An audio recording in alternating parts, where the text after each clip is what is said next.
But I'm really excited about who we have on next. She's a soprano. Just gonna say that right now. She's world class. She's been to Berlin. How many European countries have you been to sing? Sarah Davis is here, folks. And Hello, everyone. Yeah. Starting off with the singing. I've sung in France and Germany and Romania and all various places. And That's in Kerrville. amazing. And in Kerrville. Yeah. What's all over the United States. What's your favorite place to sing at as far as countries go?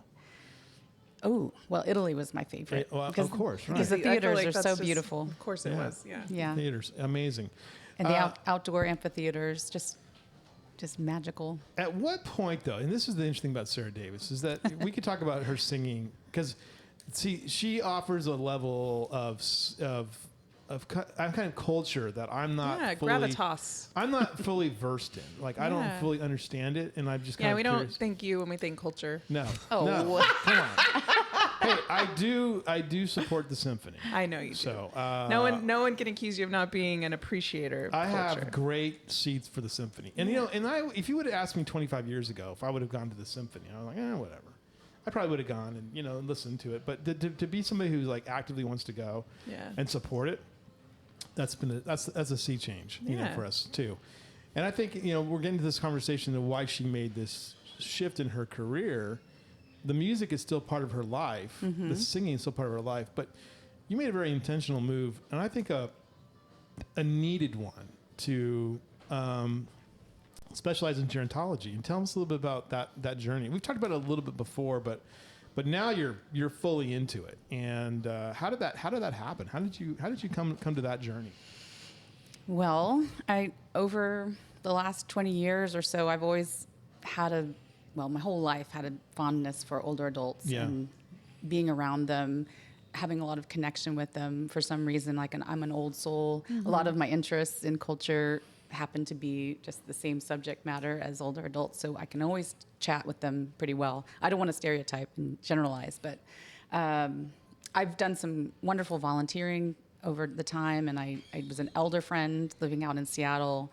I paired with a 82-year-old woman, and I would go weekly and kind of hang out with her as her companion. It was an awesome experience for almost 3 years. I ended up living with an 85-year-old lady in Seattle as well. Oh, wow. This was 2012 to 17, so this was a very big period. I didn't even know what was happening to me at that time. It was just what life threw at me, and I took it, and I said, I can live with someone that age and share a house and kind of figure things out. And so we became really good friends, a 50-year difference in age. And I just loved, it was challenging at times, but I made a really good mentor and friend from that. And so then throw me over to Europe, and I was living in Berlin and just trying to figure out where life was needing to take me, and kind of distilling all of my experiences. And it started to really surface that I felt like I could put my passion and energy to making the world more, a little bit more. I think you're making it a little smaller in a good way. Well, making aging better for people, improving the culture, and also cutting down the stereotypes. Yeah, the stigma. Those women that I was introduced to in Seattle, that I lived with and volunteered for, were so inspirational as far as their energy level and their participation and engagement with community that I had never seen before growing up here in Texas. And I thought, oh my gosh, well, this is a great example. I need everyone to know that this is possible. Right. That you don't have to give up. You don't have to shrivel away in a corner, and you can stay engaged. Even if your family's not around, you can create that for yourself. You can create your own community. Yes. And so I was very inspired by that. And I thought, okay, how can I improve the world here with these ideas and educate people, create more opportunities? I got really into alternative housing concept of home sharing is what I did with this lady. Right. And it's an idea for people that are possibly living in a big home by themselves, and they have 3 extra bedrooms, and they're open to bringing in a young adult or young professional to share the house with them. And they can make a little extra money and also give an affordable housing to that young adult. Right. Which is so needed. And giving some extended care too. And companionship. Yeah, you look out for one another. Right. She looked out for me. I looked out for her. There's someone always kind of checking in on you. Yeah, so there's a lot of things that came together all at once, and I thought, okay, I need to really go into this seriously. So I was encouraged to go get my degree in gerontology just so I had a little bit of a base to go off of. And how long did that journey take? How long did that take? I kind of popped it in during the pandemic and did it Good online. for you. Yeah. I was able to do it all online. I went to the University of Nebraska. They have a really good gerontology school, and so my focus is more on social gerontology, just how we live, the psychology, the sociology of living, and so intergenerational programming and anything that brings the generations together rather than segregate them is kind of what I keep in mind all the time. Because we have that sort of rivalry now. We hear it all the time between the different generations, and it's kind of funny because it was like, I'm a Gen Xer. You're I'm an elder millennial. Millennial. As am I. I'm a cusper. Yeah, you guys are I'm on the both- cusp. Yeah. Yeah. I think it was like, I thought 81. I was 83. Okay, It I'm was 81. like, I'm dead. I am. Right. So I think it was like I thought we were supposed to be like exennials. But I Yeah. don't think I've that heard ever, that. I don't think that ever caught There's another little term in there, on. zennials or something. Yeah, I don't know. So anyway. But so, they say and this is the thing when you talk about the generations though, like I was born in 71, and so, I'm clearly Gen X. My parents are boomers. There was all these rivalry groups there, and a lot of us Gen Xers were like, what about us? And then there was kind of this millennial group that came in the 80s. Now that's Gen Z. Coming up on like what, Gen Alpha? Is Yeah. that what yeah. Alpha. Yeah. And Which is so, crazy. yeah. And so one of the things that's interesting about that to me is that you hear a lot of millennial talk, like, well, millennials did this, millennials are this. And Yeah, Gen we killed Z a lot is- of markets apparently. Yeah, Gen Z is this, Yeah. But, everyone wants to blame the boomers for everything. But, it's one of the... I have to say that I think we all do possess some level of bias. Right. And I've said this before, too. I remember working with boomers in the newspaper industry who were so used to the way that it was. Like, they inherited something, inherited something from their predecessors. It was great, and then when everything fell apart, they didn't know what to do. And so that was one of the things that's interesting. Now, there'll probably never be a Gen X president. Unlikely. We've had boomer presidents. We've had 2 now. I guess 3. Because Trump was one. So, but it's interesting to kind of talk about, though. And we have these little rivalries, and sometimes, like, I have to remind myself, like, man, you're heading towards the end of the deal in some ways. When I get mad at people driving, I'm like, this is not fair. This is not good. So, like, that's annoying to me. That noise right there. That is annoying. Yeah. So I think that crosses generations. But Sarah's got an idea to kind of bridge this gap, and tell us about your idea that you have, and that you've already kind of executed a little bit. Okay. Well, through all my reading and studying and keeping up with the scene around the country, I found this really great campaign called Generations Over Dinner. And it actually came out of the University of Washington. They started one of the professors was hosting dinners called Death Over Dinner. So this is where it started. Really? And it was to bring people together over a dinner and chat about death, about end-of-life wishes, just breaking that very Stigma. difficult subject. And then through the Modern Elder Academy out in the West, they kind of came together and said, hey, why don't we bring generations over a dinner and try and break stereotypes and listen to perspectives and different values and give everybody a chance to say something that they feel deeply about. Right. And it really caught on. So it was a beta kind of pilot started in the fall, and it's been pushed all around the country and wherever. And it can be hosted, these dinners can be hosted by anyone. So with your friends and family. And I just decided, since I live in Comfort now, but I feel connected to all these little towns around You here. are. And so I found 3 hosts, Centerpoint, Comfort, and Kerrville here at Pine and Plow. And we're going to host 3 dinners. And I've already done one in Centerpoint last week, and it was amazing. Yeah. Yeah, we had ages 10 to 75 Oh, wow. represented. over 2 tables. And so the idea is... Wait a minute here. You didn't let Wallace Graham into the show there? I mean, that would He didn't show up. Well, I don't know. He was doing chores. He was doing chores. He was taking care of pigs. No. But Beth's mother came from Central Revisions. Oh, it very was good. great. Yeah, right. And she brought her grandson. So Okay. there were some grandfather-grandson combos and Yeah. a mother-daughter, Right. Yeah. a couple in their 50s. It was great. And so the idea is to have a loose theme. And so the first one was about purpose and meaning and wisdom, like Oh, nice. talking about really kind of interesting subjects Yeah. of and also just bringing up what does it like, do you identify with your generation? Are you too old to do something? Are you too young to do something? Right. Asking kind of these questions. Yeah. The 10-year-old was like, I'm too young to join a professional soccer team. It was so cute. Yeah, right. He said. And then one lady in her 50s was like, I'm too old to care about what people think about me. You know, I've finally come to that Yeah. decision. Just all these different hot takes. Yeah, it was Yeah. great. Yeah. And we started the dinner off with honoring a generational ancestor. So everyone went around the table and talked about somebody that meant so much, in like a mentor or that you've learned a lot from, that is either past or alive, but, Right. but hopefully somebody that's past that you can honor. And that was really nice. It kind of Yeah. connected everybody. So it's like breaking bread together. It kind of brings a warmth and a connection when you're sharing a dinner. That's the concept.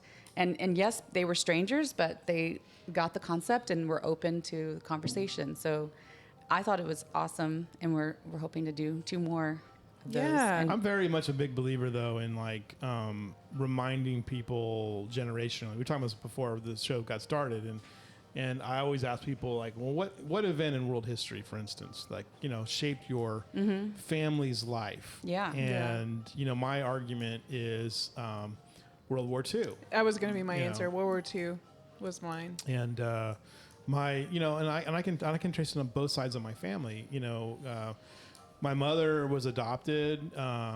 You know, her mother's mother suffered greatly. You know, because of, you know, her brother was killed in World War II.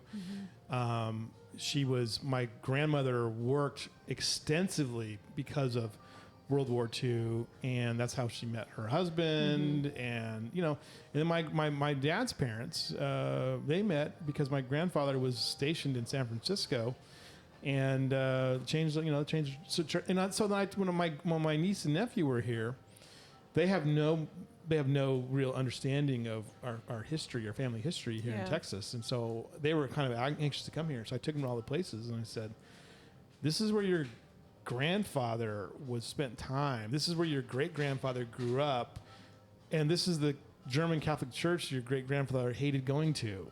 And that's when the nephew threw the holy water on his sister. So I mean, it was kind of fun, you know. How on brand. Yeah, it was so good. Yeah, it was totally on brand because the things like Cade, my nephew, he did things that would generationally connect him to his great grandfather. Like first thing he ordered to eat, tamales. That was my grandfather's favorite thing. And so so to me it was like, you know, you don't even know that you're sharing this with him. Yeah. You know, and it's like, talk about being on brand. that's you know. really neat. But Yeah. you could appreciate that because you knew that. I knew that, and I told him. I said, you know, And you got to pass that on. I said to him, I said, Cade, this is your great grandfather. That would be his go-to meal. Was what you just had. I guarantee it. If he was here with us, he'd have. Oh, that's a good choice, Cade. So it was kind of fun.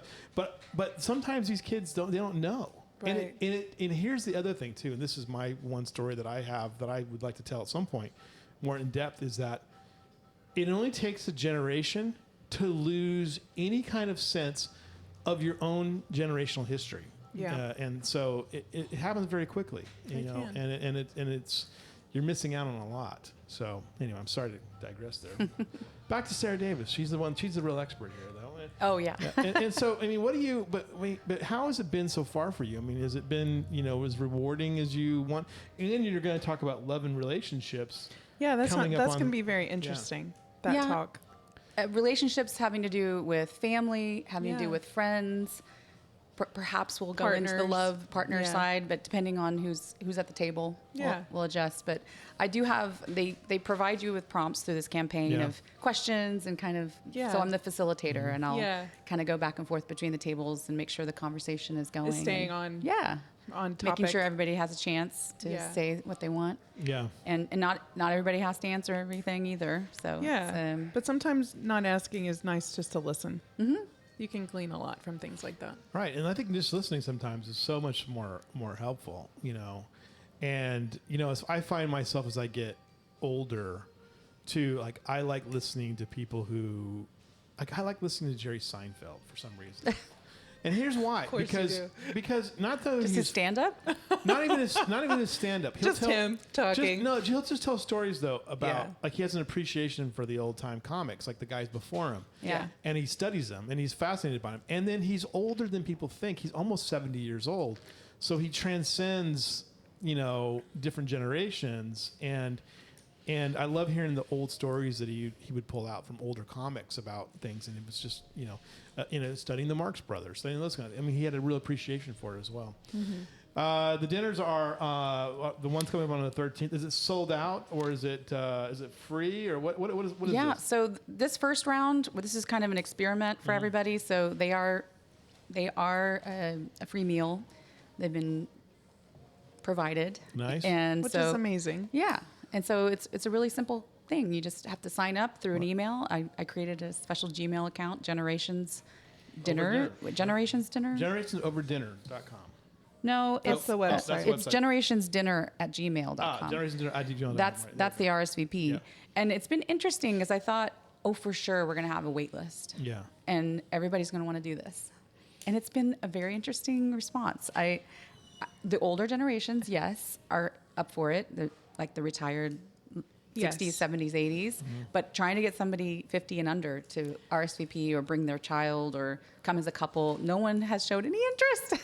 So well, that's so frustrating. I'm trying to figure it out. Like we're going to be in trouble. I would totally do this. We're going to be in trouble, I think, too, because like you look at things like service clubs, they're so dependent on, and I joke about it sometimes. It's like, I don't know, like the Lions Club or Kiwanis. I mean, it's all older people who are making that work, and you look at the volunteers, and I think some of it is because they're out. Most of that they're out of the work culture, so they don't work like me. Like they're not working a 9 to 5 or multiple jobs. Right. So sometimes it's like you're not getting in front of them, or they hear about it and they're like, this is really cool, but they don't prioritize it. Yeah. So then I think is just the onus is like, okay, how do we get them to prioritize? And I think is that you have we talk about it like you do right here. Yeah, exactly. To just keep the conversation going, so it plants that seed. Low key make us feel guilty because I was like, I should do this. I can show up to this. I just have to make time for it. So I think it's just continuing to have the talk. To make it at the forefront, to be like, hey, this is not I have to do this. This is when will I do this? And you've provided some dates for people like me to be like, okay, when can I do this? When will I do this?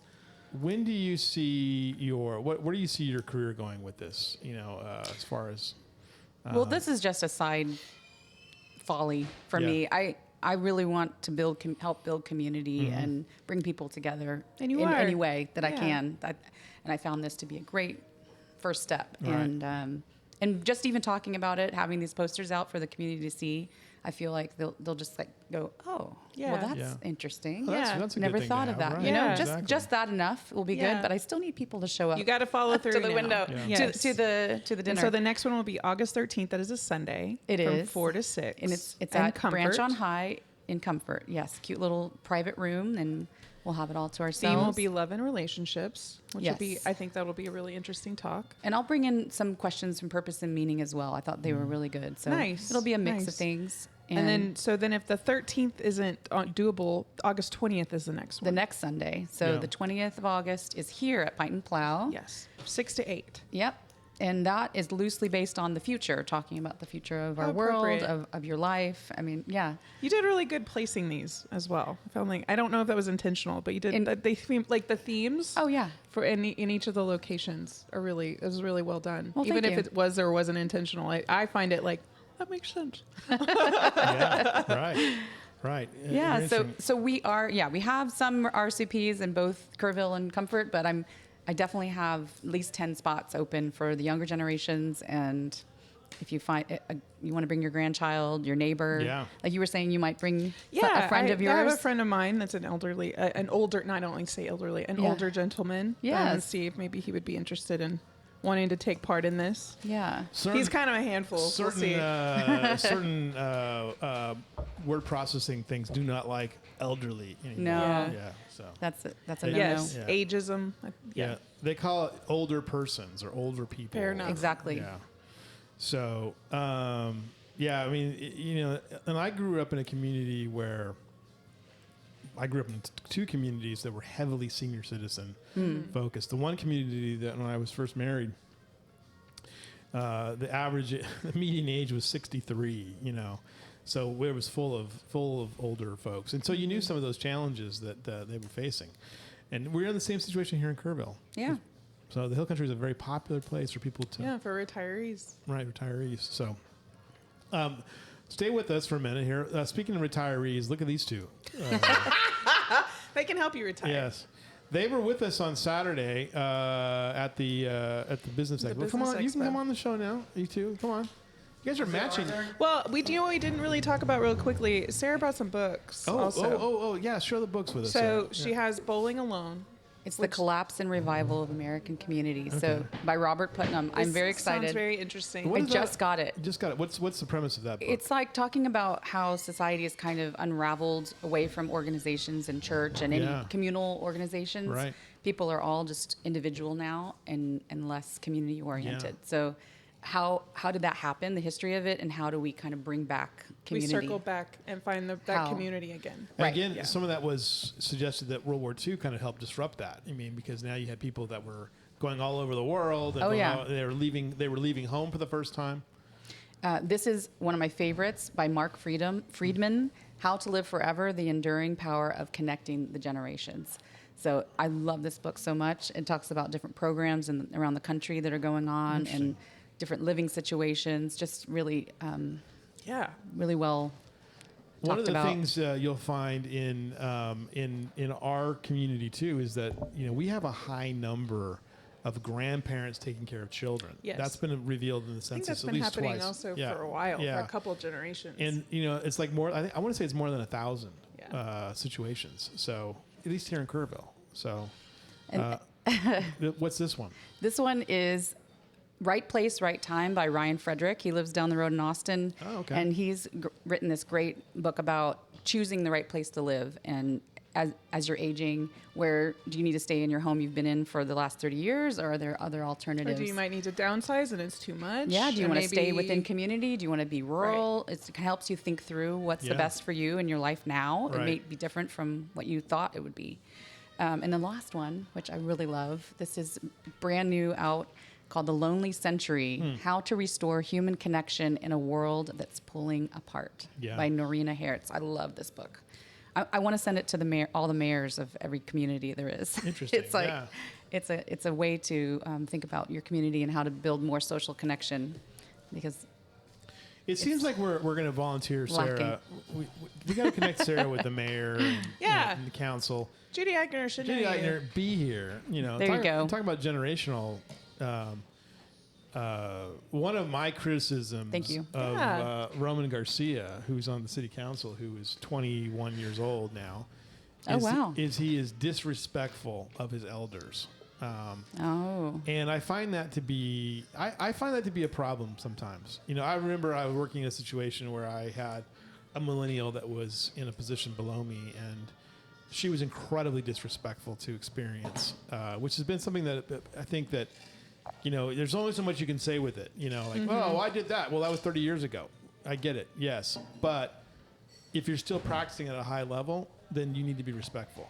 And that's a tough one, too. You don't want to see, the patriarchal part of it, is a big deal.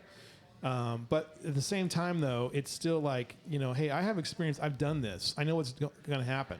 One of the things I think more clearly about as I've gotten to be older is, there's the idea of the imposter syndrome. And that has, through experience and through challenges, that has sort of slipped away. And I probably still possess some of that, 20 years ago. But now it's just look, I know what I'm doing.